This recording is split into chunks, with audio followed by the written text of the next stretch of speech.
I, Sil Arkoth, scholar of the Windy Tomes and proud member of the awe-inspiring standards, have compiled in this tome the tales and letters I've discovered in my studies since I've arrived here in Savant Bridge. The purpose being to preserve the history of the Dwarvish peoples of Sil Arkoth, the Plane of Prophecy. I feel it important for all to learn and understand the history of this land and its people, not only to serve as inspiration for you and future generations, but also a warning. It is a history filled with brave dwarvish heroes, immortalized through statues and engravings, a history of masterworks of unparalleled craftsdwarfship, and a history of great dwarven fortresses that have stood strong against seemingly impossible odds. But it is also a history of tragedy, conflict, war, treachery, and nightmares. Mostly those latter things.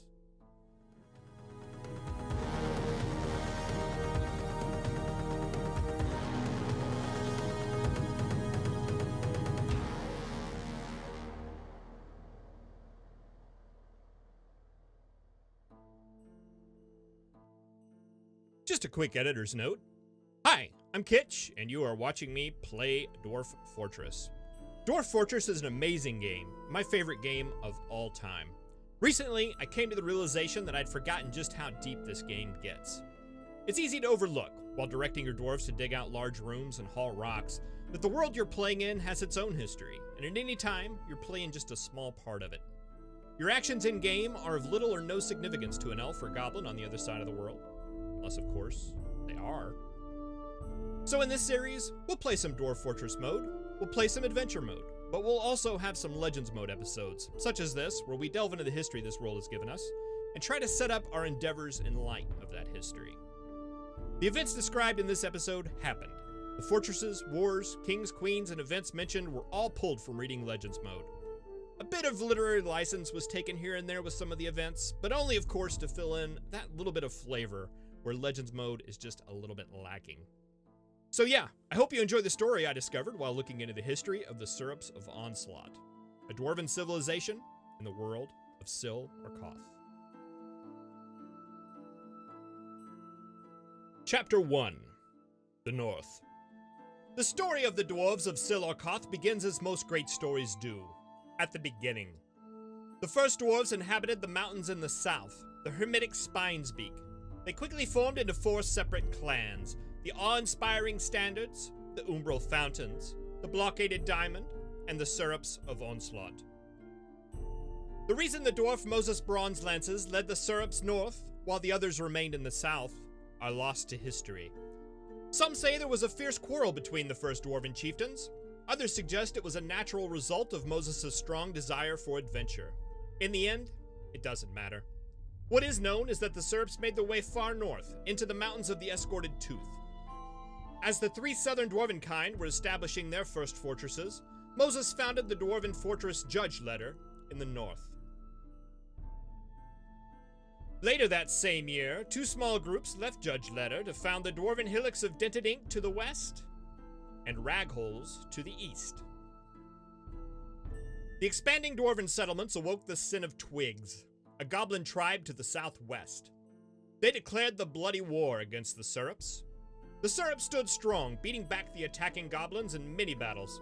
However, this would only be the first of many encounters. After the end of the bloody war, the dwarves continued to expand, founding Standard Hours in year 3. The dwarves would enjoy 4 years of peace and prosperity, until in the year 10, when they met some of the other, more nightmarish natives of the northern lands. The dragon, Slack Diamond Tax, the Sparks of Healing, rampaged through Judge Letters in early autumn. Queen Moses and the dwarves of Judge Letters stood up to the beast, but were quickly defeated. Queen Moses was slain, as well as most of the dwarven defenders. Slatka took up residence in the fortress, and is said to reside there to this day. Queen Moses died without any heirs, and it came to pass that Dobar Cavern Knives would take the crown, ruling from Standard Hours. Her reign was short, but notable.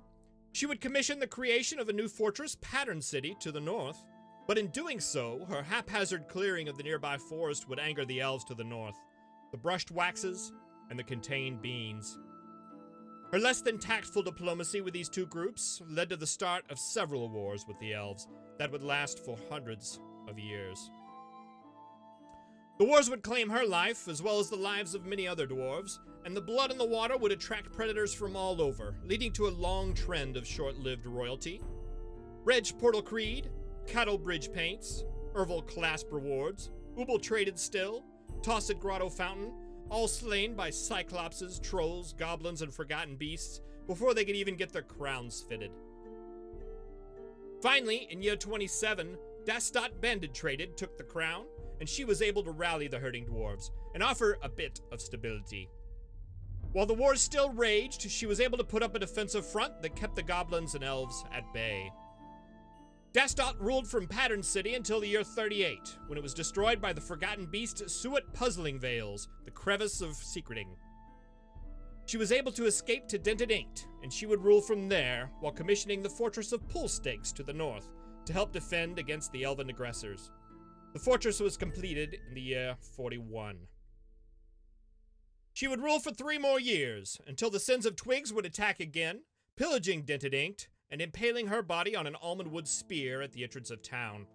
This would lead to another long line of short reigns: Dobar Kindled Page, Cattle Rope Pillars, Serral Seal Kings, Olin Gear Ace, all falling to the goblin armies. To add another blow to the dwarves of the north, the dragon Barayi Parchhot, the silvery luxuries, rampaged through the newly minted Pool Stakes, leaving the dwarves again without a fortress. In the year 62, Solon Oilyfolded took the crown and brought an end to the short reign trend. She brought an end to the wars and ushered in a much-needed time of peace and rebuilding. In 75, she built Bridge Splashed, and the dwarves live in prosperity for the next 30 years. The Golden Age lasted until 105, when the giant rock Aspie Stonemost, the Persuasion of Deer, destroyed Ragholes. The Sin of Twigs would then declare the Dangerous War, and the goblins of the Strapping Thief and the elves of the Contained Beans would shortly join in. The Twigs would take standard hours in Dented Inked in 115, taking the life of Queen Solon with them. Bridge Splashed would fall to the Twigs the next year. It was a dark time for the dwarves of the north. With their hillocks and fortresses in ruins, or occupied by goblins, they lived as refugees in the towns, begging for scraps, or worse. Some left the north altogether, heading down south to the original dwarven lands to tell their stories to curious dwarven ears, such as mine. The new king, Iteb Workmines, made his way south to the town of Carrytremel. There, he would meet Letast Notchportal, who he would appoint his general. It is there that he would also meet the elf Avi Drillgale, the leader of a dissident band of elves from the Contained Beans. They desired an end to the dwarven-elf conflicts that have plagued the north since the beginning of time. Iteb joined with her, and they would travel the countryside, gathering up both dwarven refugees and sympathetic elves, and rally in Urge-Lilacs, an ancient human tomb. At last word, they are there today, with a group of dwarves and elves 100 strong, ready to take back the Syrups' homelands and usher in a new era of dwarven and elven cooperation, either by diplomacy, by treachery, or by force. Mostly those latter things. About the author. Sodel Archhumor was born in Diamond Inches, part of the blockaded Diamond, in the year 67. He began his life as a fishery worker, but gave it up at the age of 24 to become a historian. In 94, he moved to Savant Bridge, in the awe-inspiring standards, to pursue scholarship in the Oracular Houses, one of the 2 libraries in the world. In 99, he was the first to discover the cultural history form, biography, and basic reliability in the fields of history, and has since completed multiple works on the subjects. He is married to Atir Nutbanner. They have 5 children.